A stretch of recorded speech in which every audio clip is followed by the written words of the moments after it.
Добрый вечер. Вы смотрите программу «Якутия в деталях». С вами Ирина Ефимова. Наша республика – это как раз тот самый регион, где алмазы соседствуют с вечной мерзлотой, а масштабные инфраструктурные проекты с вызовами арктической логистики. В этом году бюджет республики оказался под двойным давлением. С одной стороны, недополученные доходы из-за волатильности, с другой – социальные обязательства, которые нельзя отложить. Глава Якутии Айсен Николаев на своей прямой линии с жителями гарантировал все ранее обещанные регионам выплаты многодетным семьям и субсидии на авиабилеты для отдаленных поселков. Но как совместить рост социальных расходов с экономией? Где найти ресурсы, чтобы не заморозить важные программы? И как климат, бизнес и федеральный центр влияют на финансовую устойчивость нашего с вами самого большого субъекта в стране? О стратегии выживания и развития поговорим с моим сегодняшним гостем, исполняющим обязанности министра финансов республики Иваном Алексеевым. Иван Иванович, добрый вечер. Добрый вечер, Ирина. Поскольку я упомянула прямую линию главы республики, хочу с нее начать, потому что Арсений Сергеевич отметил в эфире, что бюджет столкнулся с проблемой недополученных доходов в текущем году. Вот можно подробнее объяснить, о каких доходах идет речь? Это вот из-за того, что крепкий рубль и мы алмазов там недополучили с их продажи, столько сколько рассчитывали? Да, действительно, в этом году наша республика, как в целом и все субъекты страны, столкнулись с тем, что у нас идет непоступление ряда налоговых поступлений. Мы по поступлениям налогов ведем ежедневный мониторинг. И вот сейчас у нас уже есть оперативные данные по итогам 9 месяцев текущего года. И мы видим, что ситуация начала, вот забегая вперед, могу сказать, что выравниваться, да, хотя в течение всего года мы сильно отставали от темпов прошлого года, 2024 года. У нас идет большое снижение по налогу на прибыль. Это, кстати, вот я повторюсь, это касается абсолютно всех субъектов страны. Но при этом у нас есть поступление по налогу на доходы физических лиц, налогу на добычу полезных ископаемых, налогу на имущество. Они покрывают пока наши поступления по налогу на прибыль. И мы видим по итогам 9 месяцев, что у нас поступление налогов исполнено в размере 67% от годовых плановых показателей. При этом, опять-таки, сравнивая с 2024 годом, мы можем сказать, что уже мы начали превышать цифры аналогичного периода прошлого года. То есть ситуация к концу года потихоньку выравнивается. А это связано с тем, что ключевую ставку понижают? Абсолютно все макроэкономические показатели, микроэкономические показатели, такие как ключевая ставка, уровень инфляции, курс рубля, это все влияет на экономику, в том числе на наш бюджет. Но вы правильно отметили, у нас с 2022 года мы живем в абсолютно других экономических реалиях. Есть очень большой пакет санкций. Некоторые эксперты насчитывают, что их больше 30 тысяч, введенных против нашей страны. И это, безусловно, сказывается на нашу экономику. И особенно наша республика, которая больше зависит от добывающих компаний. У нас основную часть налоговых поступлений приносят наши добывающие компании. И они больше зависят как от курса рубля, так и от мировых цен на сырье. Поэтому вот это совпадение всех этих факторов, безусловно, влияет на поступление доходов в наш бюджет. Я хочу напомнить зрителям, что мы работаем, как всегда, в прямом эфире. Задать вопрос моему гостю можно, позвонив в студию по номеру 8 41 12 42 14 39 или отправить сообщение в Телеграм на номер 8 914 235 0502. А вот эти недостающие доходы, вы говорите, ситуация уже управляется? То есть планируется корректировка бюджета или резервные фонды использовать? В предыдущие годы мы вносили изменения в наш закон о государственном бюджете при наличии двух факторов. Например, если у нас были большие остатки на начало года, напомню, например, у нас на 1 января 2024 года остатков было больше 23 миллиардов рублей, а на 1 января текущего года у нас остатки были 707 миллионов рублей. Соответственно, у нас оснований в виде остатков для корректировки бюджета не было. Второе, если мы прогнозировали дополнительные поступления доходов. Мы доходы смотрим от прогноза социально-экономического развития республики, который разрабатывает Министерство экономики. К сожалению, в этом году у нас в прогнозе нет, в оценке этого года, поступления дополнительных доходов. Соответственно, в этом году у нас веских оснований корректировать бюджет не было. Но при этом я хочу отметить, у нас по статье 217 Бюджетного кодекса правительство на какие-то первоочередные социально значимые расходы может перераспределять расходные обязательства с других статей, чтобы покрыть свои социально значимые расходы. Мгм. А давайте, вот вы сейчас упомянули, что у нас есть налог на полезные ископаемые, налог на доходы физических лиц.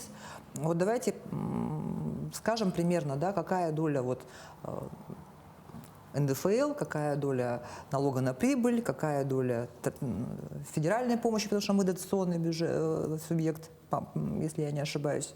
Вот какое примерно соотношение? Ну, если брать наш бюджет текущего года, расходы составляют 330 миллиардов рублей, чуть больше 330 миллиардов рублей, из которых 219, это практически 70%, это наши собственные доходы. Они нам поступают в виде налоговых и неналоговых поступлений. Если брать налоговые, вы абсолютно правильно отметили, это большая часть, это налог на прибыль, потом идет налог на доходы физических лиц и налог на добычу полезных ископаемых, и налог на имущество. Вот эти 4 вида налога, они формируют 90% всех налоговых поступлений нашего бюджета. Неналоговые доходы – это штрафы, пени, а также дивиденды от участия в акционерных обществах, которые нам поступают в виде участия нашей республики в доле акционерных обществ. А по дотации, если брать, тоже бывают такие замечания, что республика получает большой объем дотаций. Действительно, у нас объем дотаций в этом году 72 миллиарда рублей. Мы в стране третий по абсолютным показателям. Впереди нас только 2 субъекта по объему получаемой дотации с федерального бюджета. Это, наверное, Чечня и Дагестан. Дагестан и Донецкая Народная Республика. Первые. Мы были вторые после Республики Дагестан, сейчас мы третьи. Но здесь надо, знаете, правильно отмечать, что если брать долю дотаций в абсолютных расходах, мы здесь 44-й. То есть дотация не сильно влияет на объем наших расходов. Они в цифрах как будто объем большой, но при этом, учитывая, что у нас... Потому что у нас расходы большие. Расходы большие, территория большая, транспортная доступность низкая, климатические условия, о которых вы сказали в начале, да, все это, безусловно, влияет на расходную часть нашего бюджета.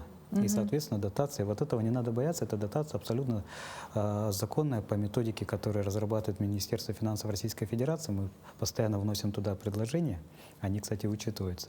И, соответственно, вот в цифрах достаточно большая сумма получается. А доля вот налоговых поступлений, она какая примерно? Это сколько от нашей доходной части? Ну, доходная часть у нас, если 330 миллиардов, из них 219 миллиардов – это собственные доходы. 66-70%. И доля налоговых и неналоговых, то есть наших собственных республик, она каждый год растет. И мы постоянно ведем работу в этом направлении. Но и то, что сейчас НДФЛ повысится, тоже он ведь у нас останется в республике. НДФЛ остается в нашем бюджете и на местных бюджетах муниципальных образований. То есть повышение НДФЛ, в общем, на нашем бюджете республиканском скажется хорошо.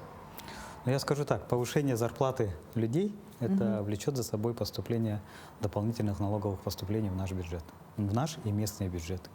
А вот ключевые отрасли вот наши, как добывающая промышленность, там вот рост или снижение в связи с санкциями? С другой стороны, мы там угля добыли в прошлом году какое-то неимоверное количество, а в этом году вроде бы у нас падение. Вот как вот эти вот доходы меняются и как это влияет на бюджетную стабильность? Ну, если вот оглядываться назад, у нас лет 6-7 назад алмазодобывающая промышленность приносила большую часть наших налоговых поступлений. Сейчас экономика республики больше диверсифицирована. У нас уже одинаково по объему составляют как алмазодобывающая промышленность, угледобывающая, золотодобывающая промышленность, нефть и газ. Они все приносят примерно равное количество налоговых поступлений. А, да? Я до сих пор думала, что алмазы по-прежнему... Когда мы говорим про алмазодобывающую отрасль, мы говорим про одну компанию. Да. Нашего основного налогоплательщика, и она до сих пор остается нашим основным и надежным партнером. Но надо понимать, что они тоже столкнулись с санкционным давлением. Они столкнулись, что падают мировые цены на алмазы. При этом укрепляется курс рубля, это тоже влияет на их деятельность. Но несмотря на это, они плановые показатели по добыче алмазов, а оттуда влияет налог на добычу полезных ископаемых, они исполняют 100%. То есть, несмотря на снижение прибыли, по другим налогам у них поступление идет в плановом режиме, даже иногда превышает плановые цифры. Но, повторюсь, у нас новые отрасли начинаются, это угледобыча, хотя по угольной промышленности тоже есть ряд проблем, снижение мировых цен на уголь. Золотодобывающая промышленность у нас очень сильно развивается. Мы сейчас добываем золото больше, чем в годы советской власти. При этом мировые цены на золото бьют каждый день рекорды. Растут они, да. Соответственно, вот более диверсифицированная экономика, она позволяет при выпадении какой-то одной отрасли налоговых поступлений компенсировать другими. А для снижения зависимости от сырьевого сектора рано говорить еще? Ну, вот если мы будем брать федеральный уровень, в последние годы очень стало популярно выражение поступления не нефтегазовых доходов. Мы тоже должны, наверное, к этому стремиться, больше работать в плане поддержки малого и среднего предпринимательства, развития туризма, развития креативных индустрий. И, соответственно, этой отрасли нам тоже должны приносить дополнительные доходы и покрывать недостающие, выпадающие доходы, если будут проблемы в добывающих отраслях. А давайте теперь к расходной части. На какие направления средства бюджета в первую очередь тратятся? Ну, я знаю, что у нас социально ориентированный бюджет, он сохраняет свою социальную направленность. Вот, инфраструктурные проекты, поддержка малого бизнеса. Вот в сегодняшних условиях сохранится ли это? У нас, если брать расходы бюджета, 48%, это практически половина, она направляется на социальную сферу. Действительно, у нас бюджет социально ориентированный, он и не должен быть другим, он всегда должен быть социально ориентирован. И при этом, если брать, опять-таки, возвращаясь к оперативным данным по исполнению бюджета, если доходы у нас исполнены на 67%, расходная часть у нас уже превышает 73%. То есть у нас расходы опережают поступление наших доходов. При этом расходы на социальную сферу уже приблизились к цифре 80% от годовых плановых показателей. То есть идет опережающее финансирование, и при этом вы абсолютно правы, мы не отказываемся от своих социальных обязательств. И даже у нас же откровенный разговор. И, конечно, мы видим, что есть ряд публикаций, есть обращения людей, что где-то задерживаются какие-то социальные выплаты. Да, действительно, есть такие проблемы временного характера, но эти вопросы правительством решаются, и мы будем изыскивать дополнительные деньги, чтобы те расходы, которые появились внепланово, чтобы их покрыть. И наши обязательства мы должны 100% исполнить. Как в этом году, так и закладывать их в бюджет 2026 года. А есть ли статьи расходов, которые пришлось сократить из-за того, что мы доходы там какие-то не получили? Безусловно, если у нас появляется дополнительная потребность, мы должны от какой-то другой статьи снимать и направлять их на социально значимые расходы. И в первую очередь, к сожалению, под сокращение попадают капитальные вложения. То есть это либо инфраструктурные проекты большие, да? Строительство, либо капитальный ремонт, реконструкция. Либо Ленский мост. Ну, Ленский мост мы не сокращали. Это крупный инфраструктурный проект, который должен быть реализован. Там идет финансирование не только с республиканского бюджета, есть федеральное финансирование, и по нему будут дополнительные механизмы в виде казначейских инфраструктурных кредитов. Ну и, соответственно, там, поскольку это крупный проект, республика там свою долю не может сократить, потому что остальное финансирование тоже зависит от того, да, абсолютно верно. Свою долю мы должны принять, да? Мы все понимаем, насколько важен Ленский мост для жителей республики. И когда проект уже начал подходить к этапу реализации, мы не должны сбавлять темпов, несмотря на все сложности, которые есть с бюджетом. Сложности, они временного характера, они будут преодолены, а мост нам нужен. Глава республики в ходе прямой линии отметил сложности, конечно,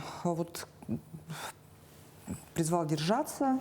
Как Министерство финансов планирует помочь гражданам и предприятиям пережить сложный период? Будут ли меры поддержки какие-то усиленные, какие-то налоговые льготы, я не знаю, новые программы занятости, субсидии, что-то такое? Безусловно, бюджет должен быть бюджетом развития. Мы должны не оставлять без внимания наши системообразующие предприятия. Например, очень много информации о том, какие сложности в сфере жилищно-коммунального хозяйства, энергетики, транспортном хозяйстве. Да? Но если брать, какие меры мы принимаем, даже можно детально остановиться. Брать поступление кассы января, доходы. Январь всегда в плане поступления доходов он достаточно низкий. А расходы надо все равно производить, особенно в сфере ЖКХ. Январь, зимний месяц, расходы мы должны делать. И в январе нам удалось привлечь дополнительные деньги Финансирование мы не останавливали. В феврале нас поддержал Минфин Российской Федерации. Они нам дали опережающую дотацию на 4 миллиарда 144 миллиона рублей. Мы его тоже направили на поддержку наших системообразующих предприятий. В марте, вот, кстати, в прошлом году, благодаря большой работе республики, был принят федеральный закон, наконец-то, о северном завозе. И в этом году в федеральном бюджете появился механизм финансирования через бюджетные кредиты.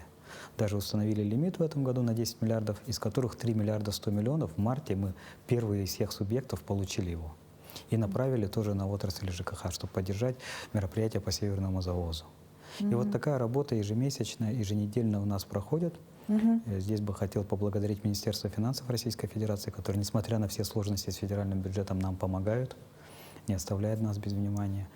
И, соответственно, вот кассовые расходы, поступление доходов – это ежедневная работа Министерства финансов Республики. И здесь я хотел бы отметить, что мы не просто работаем вот как кассиры, да, поступили, мы еще работаем над увеличением поступления наших налоговых доходов. У нас по поручению главы республики Александра Сергеевича Николаева с 2023 года действует постоянная комиссия. Туда входят представители Министерства финансов, Министерства промышленности, экономики, имущественных земельных отношений, наши все муниципальные образования. И наша основная задача – это чтобы те предприятия, которые работают на территории республики, не только сами предприятия, кстати, их подрядчики, субподрядчики, контрагенты, все вставали на налоговый учет на территории нашей республики и платили налоги. Здесь очень большую помощь оказывают нам муниципалитеты. Есть конкретный пример, очень хороший, Мирнинский район, например. Там замглавы района сам ездит по территории, находит вот вахтовые поселки и проверяет, стоят ли они на учете в налоговом или нет. Буквально до этого. И когда мы обращаемся в налоговую службу, они нас всегда поддерживают, проверяют, направляют запросы. И сейчас же надо отметить, что налоговая служба очень сильно продвинулась в плане удобства. Все оцифровано, то есть поставить на учет, платить налоги, бухгалтерская отчетность, это не составляет большого труда. И предприятие, в принципе, не отказывается вставать на учет. Просто надо их немножко подтолкнуть на это. И они встают на учет, и благодаря вот этой работе мы только в прошлом году порядка 750 миллионов получили дополнительных доходов от тех предприятий, которые поставили на учет. И если вот всегда мы говорили, что Мирнинский, Ленский районы недотационные, которые не получают поддержки с бюджета республики, то в прошлом году Нерюнгринский район перестал быть дотационным, то есть налоговые поступления покрывают все расходы Нерюнгринского района. А в 25-м, в этом году еще Алданский район стал. То есть 4 муниципальных района республики уже не получают поддержки, и они являются самодостаточными в плане финансирования. То есть это наши промышленные районы, где, получается, добывающие предприятия встали на учет и платят налоги. И платят налоги. И я вижу, что еще 2-3 района на подходе, и работа в этом плане, чтобы повышать финансовую дисциплину и грамотность среди муниципальных районов будет продолжена. И надо вот здесь тоже один факт отметить. У нас очень многие главы районов говорят, ну, мы будем повышать свои доходы, налоги будем собирать, но вы же нам на следующий год дотацию уменьшите, которую вы оказываете поддержку из бюджета республики. Но здесь хотелось бы отметить, что дотация – это же не какая-то вот аксиома, сумма, которую они должны получать ежегодно. Вот есть расходы муниципального района, есть собственные доходы, а разницу мы даем в виде дотации. Но чтобы их стимулировать, Александр Сергеевич дал нам поручение разработать механизм их вот материального стимулирования. И если они превышают собственные доходы на какой-то объем, мы им 50% от этой суммы в следующем году им возвращаем в виде дотации на сбалансированность. То, чтобы главы муниципальных районов были заинтересованы повышать свои налоговые поступления. А они целевые какие-то вот эти вот деньги? Или они по своему усмотрению? Они по своему усмотрению, но тратятся? желательно на развитие района, чтобы на повышение их налоговых поступлений. И мы видим, что ежегодно вот, количество районов, которые получают эти виды материальной поддержки, растет. Ну, вот это очень такой механизм для муниципалитетов интересный. Да. Но мы же тоже, как республика, вот сейчас затронули же дотации федеральные, получаем большой объем, но мы же тоже, повышая свои доходы, рискуем тем, что нам дотацию будут уменьшать в будущем. Но мы не останавливаемся, мы все равно должны работать по повышению своих доходов, налогового потенциала, налоговых поступлений. И видим, что вот за годы, последние 5-6 лет, когда крупные инвестиционные проекты заработали в полную мощь, они вот помогли не только диверсифицировать нашу экономику, но и позволяют нам собирать налоговые поступления. Так, ну про этот год мы поговорили, давайте про следующий год. Какие ключевые цели у нас в бюджет заложены, что там с инвестициями? Ну вот как раз завтра мы должны внести законопроект о государственном бюджете на 26 год и плановый период 27-28 годов в Государственное собрание ЛТУМН Республики Саха-Якутия. Законопроект будет внесен в рамках первого чтения. И надо отметить, что мы формировали бюджет на самом деле на следующий год в очень непростых условиях. У нас по прогнозу социально-экономического развития республики, который вот я отметил уже, да, разрабатывается Министерством экономики, идет существенное снижение по ряду наших показателей. Это в первую очередь прибыль рентабельных предприятий, то есть прибыль у наших предприятий падает, соответственно, мы должны занизить поступление налога на прибыль. Но несмотря на это, мы оставляем расходы на социальную сферу на прежнем уровне. Мы оставляем все 27 наших государственных программ. И мы даже видим, что бюджет, вот некоторые любят сравнивать бюджет планового первого чтения с текущим бюджетом. Но надо отметить, что бюджет первого чтения 2025 года был ниже, чем бюджет 2026 года в первом чтении. То есть у нас бюджет ежегодно все равно идет в рост. А ко второму чтению еще цифры доходов будут увеличены.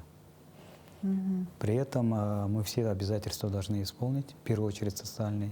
И второе направление, не менее важное, это расходы, связанные со специальной военной операцией. Это меры поддержки военнослужащих и членов их семей. Они тоже должны быть учтены в нашем бюджете. А вот когда мы говорим о том, что у нас бюджет дотационный, и когда мы говорим о том, что у нас расходы превышают доходы, ну вот, многие же люди не разбираются, да, и вот нам кажется, что дотационное – это плохо, что расходная часть у нас больше, чем доходная – это тоже плохо. Вот можно как-то по-простому пояснить, что это вообще значит и нормально ли это? У нас же всегда, в принципе, расходы превышали доходы. Ну, здесь, если простым языком объяснять, да, есть наши доходы, есть наши расходы. Если расходы превышают доходы, получается дефицит бюджета. И люди любят говорить, у нас бюджет дефицитный. Да, и ужас. Да. Но по бюджетному законодательству мы не можем просто взять и показать дефицит. У нас дефицит должен иметь свои источники финансирования. То есть расходы превышают доходы, но при этом вот эта разница все равно имеет источники. То есть ничего страшного в регулируемом дефиците нет. При этом, опять-таки, по бюджетному законодательству есть ограничения по дефициту. И мы всегда в рамках этого дефицита. Например, на текущий год у нас дефицит составляет 2 миллиарда 700 миллионов рублей. Вроде цифры большие, но при этом они имеют источники. То есть мы изначально дефицит закладываем с источниками, то есть он покрывается. Или, например, вот я рассказал, прошлый год у нас были остатки 23 миллиарда. Это тоже является источником. То есть у нас были расходы, были доходы, мы расходы увеличили за счет остатка, соответственно, у нас дефицит увеличился на 23 миллиарда рублей. И говорят, ой, большой дефицит, 23 миллиарда рублей. Но мы его покрыли за счет того остатка, который был у нас в начале года. То есть он имеет источник. Поэтому дефицит, это я не вижу ничего страшного, если он регулируемый и в рамках ограничений, которые есть в действующем законодательстве. Давайте теперь про федеральные деньги поговорим. У нас же все-таки много делается за счет нацпроектов. Федеральные программы есть. Вот, удается ли привлекать дополнительные средства для реализации крупных у нас проектов? В прошлом году завершился первый этап реализации национальных проектов, которые были утверждены президентом страны в 2018 году. С этого года начинается реализация новых национальных проектов. Республика участвует в 11 национальных проектов. И на следующий год, вот пока в рамках первого чтения, у нас заложена сумма на 36 миллиардов рублей, которые пойдут на реализацию национальных проектов на территории нашей республики. Цифры достаточно хорошие, но при этом в рамках исполнения года, даже вот до 2026 года, пока мы будем работать, часть денег все равно разыгрывается на конкурсной основе, подаются заявки, то есть сумма будет все равно увеличиваться. Мы здесь будем активно работать с федеральным правительством, с федеральными министерствами и, соответственно, добиваться того, чтобы побольше субсидий, субвенций поступало нам в виде реализации национальных проектов в наш бюджет, и они шли на пользу нашего населения. А как республика решает вопрос с дотациями? Вот текущего объема достаточно ли для покрытия обязательств? Ну, наверное, никто никогда не скажет, что текущий объем финансирования ему достаточен, да? Сколько не увеличивали, все равно мы найдем, куда их тратить. Но я повторю, что цифры по дотации например, у нас на этот год, они на 8% были больше, чем в прошлом году. То есть благодаря работе с Федеральным министерством финансов у нас дотация, которую мы получаем с федерального бюджета, ежегодно растет. При этом надо отметить, что у нас же новые субъекты появляются, новые расходы появляются у других субъектов, да, особенно приграничной территории и так далее. Есть определенные риски. Но здесь идет плановая, плодотворная работа с федеральным правительством. Айсен Сергеевич постоянно участвует в этой работе, он постоянно подключается лично. Нам очень помогает депутат Государственной Думы Галина Иннокентьевна Данчикова. Она же в бюджетном комитете Государственной Думы. Соответственно, мы благодаря вот этой работе добиваемся, чтобы в методике все наши особенности, большая территория, транспортная ограниченность, они были учтены, и наши большие расходные обязательства были отражены в дотации, которые мы получаем с федерального бюджета. Давайте теперь про выплаты для многодетных семей. Опять же, вернемся к прямой линии. Глава анонсировал новые выплаты. Расскажите, каков этот размер, условия получения, сроки реализации? Ну, во время прямой линии больше вопрос касался задержек с выплатами. Да, действительно, вот я отмечал по ряду выплат. Это республиканский материнский капитал по детям столетия. Дети столетия. Да, и были определенные сложности с выплатами. Сейчас мы изыскали дополнительные средства, и, насколько я помню, те заявления, которые были приняты ранее, до августа текущего года, по ним уже выплаты прошли. Но есть определенный недостаток, и мы в течение этого года, до конца 2025 года, этот недостаток должны закрыть, найти дополнительные источники путем перераспределения и закрыть эту потребность, и людям все выплаты произвести. То есть республика от своих социальной политики, от своих социальных обязательств не отказывается. Вот эти средства, они из каких источников берутся? То есть это внутри социального бюджета перераспределение идет, или это другие изыскиваются какие-то источники? Ну, оно изыскивается из разных направлений. Здесь, наверное, сложно говорить, с каких конкретно, но у нас все равно идут конкурсные процедуры, появляется экономия от торгов. У нас где-то бывает неосвоение средств. И эти средства аккумулируются и перераспределяются внутри нашего бюджета и направляются на наши социальные обязательства. Поэтому как в федеральном бюджете, так и в нашем региональном мы должны обязательно все социальные обязательства учесть и полностью их профинансировать. Вы еще про как раз финансовую грамотность упомянули. Да, я знаю, что вот вами ведется Министерством работа по внедрению финансовой грамотности среди населения. Вот можно подробнее об этом? Ну, вот финансовая грамотность, наверное, это основной аспект работы всего правительства, потому что вот есть такое выражение, что мы постоянно повышаем зарплату, да, работникам бюджетной сферы, у нас предприятия повышают зарплату своим работникам, мы индексируем социальные выплаты, пособия, но при этом, если человек не будет грамотно распоряжаться своими деньгами, он не сможет выйти из зоны бедности. Ну, простой пример, да, если человек будет зарабатывать 100 тысяч, но при этом тратить в месяц 105 тысяч, он будет чувствовать себя за чертой бедности. Поэтому вот вопрос финансовой грамотности, здесь даже я бы хотел отметить финансовую безопасность в первую очередь.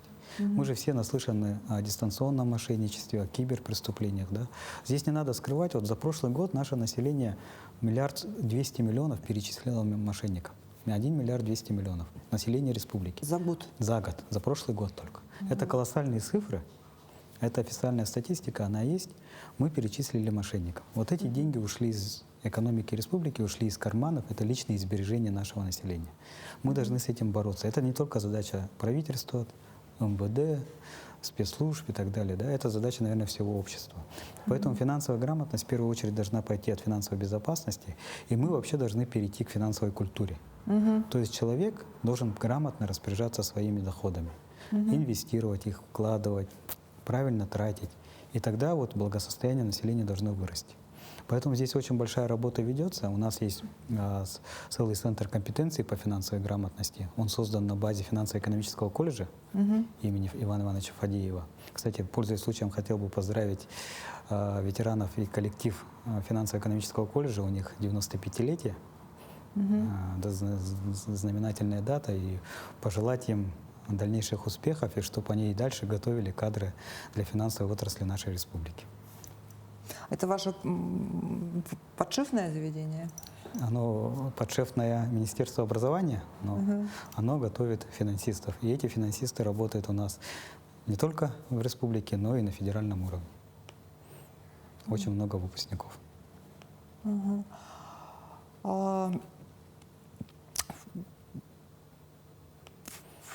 Да, у нас вот есть вопрос от зрителя.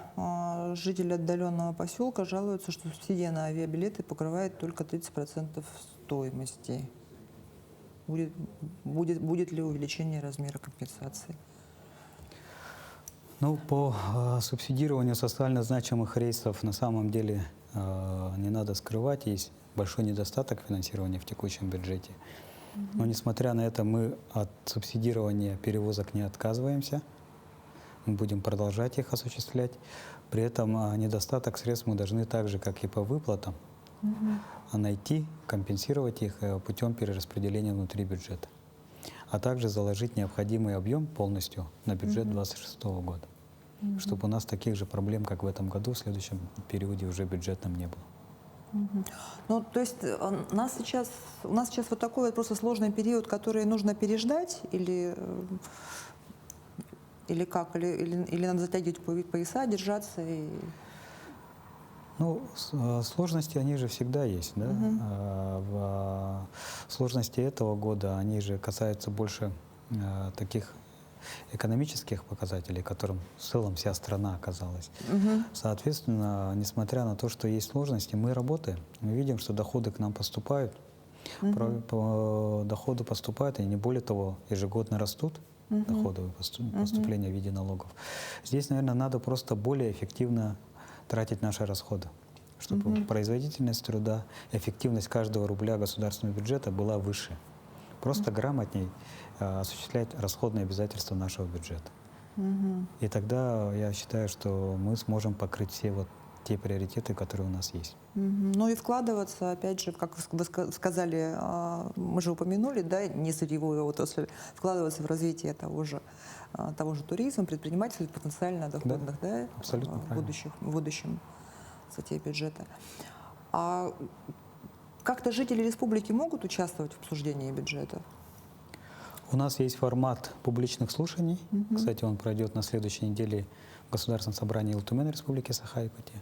И в публичных слушаниях может принять участие любой житель нашей республики.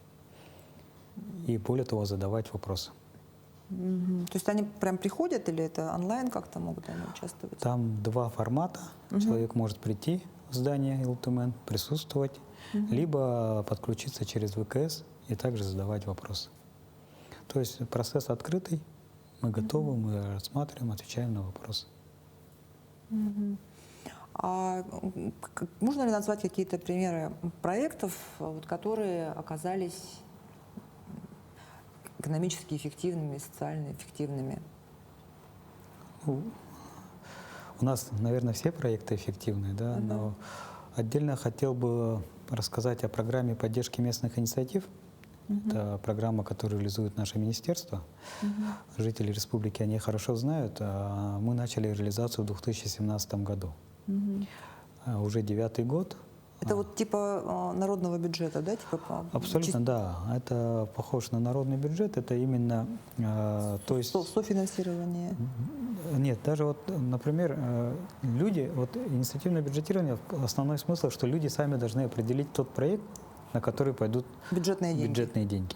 Они собираются, выбирают проект, голосуют за него, могут участвовать финансово, могут субботниками участвовать. И, соответственно, вот само понятие инициативное бюджетирование – это то, что инициатива граждан. И с 2017 года мы реализовали уже практически 3000 проектов на территории республики. Общий объем финансирования составил порядка 6 миллиардов 400 миллионов рублей, 6 миллиардов 200 миллионов рублей, из которых 4,5 миллиарда – это средства госбюджета.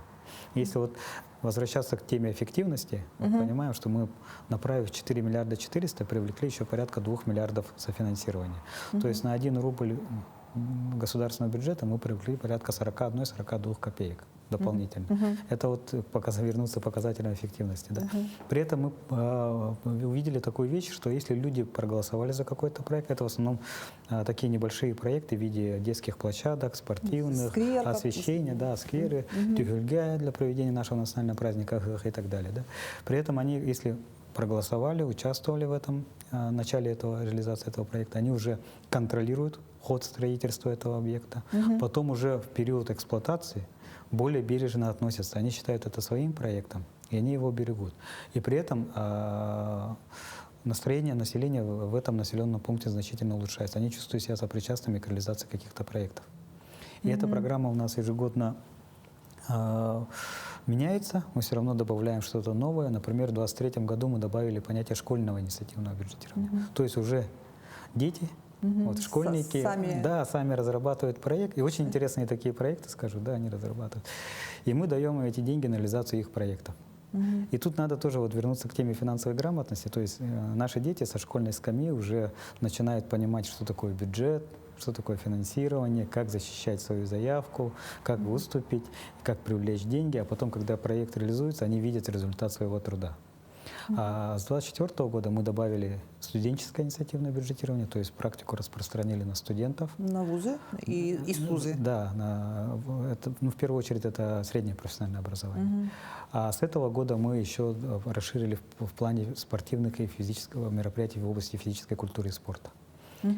То есть охват идет больше, ну и запросы населения уже мы пытаемся угадать. И проект в следующем году будет отмечать десятилетие. Ну, есть и тематические нюансы. Например, в этом году мы очень много видим проектов, которые посвящены 80-летию победы в Великой Отечественной войне. А следующий год, вот, наверное, главы муниципалитеты меня слушают, да, будет отдан приоритет, даже будем добавлять баллы при распределении, да, при отборе проектов, которые будут посвящены увековечиванию памяти участников специальной военной операции и патриотизму. То есть эта тема мы считаем актуальной. Если муниципалитеты, население захотят такие проекты реализовывать, мы будем добавлять баллы, и, соответственно, у них будет больше шансов, что они пройдут отбор. Есть что-то, о чем я вас не спросила, но о чем бы вы хотели сказать? Ну, я бы хотел добавить, что несмотря на все сложности, которые есть в экономике, международной повестке, бюджет мы формируем, бюджет мы исполняем. При этом повторю, что работа над доходной частью идет ежедневно. Здесь нам очень сильно помогает налоговая служба, наши коллеги, и мы заинтересованы, чтобы доходы повышать. И при этом мы считаем, что если мы увеличим эффективность наших расходов, то в плане развития в республике все будет хорошо. Ну, то есть диванные аналитики зря разгоняют панику. Спасибо вам большое, Иван Иванович. Спасибо. На этом выпуск программы «Якутия в деталях» подошел к концу. Меня по-прежнему зовут Ирина Ефимова. Смотрите нас по будням в 19:15. Расскажем обо всем в деталях.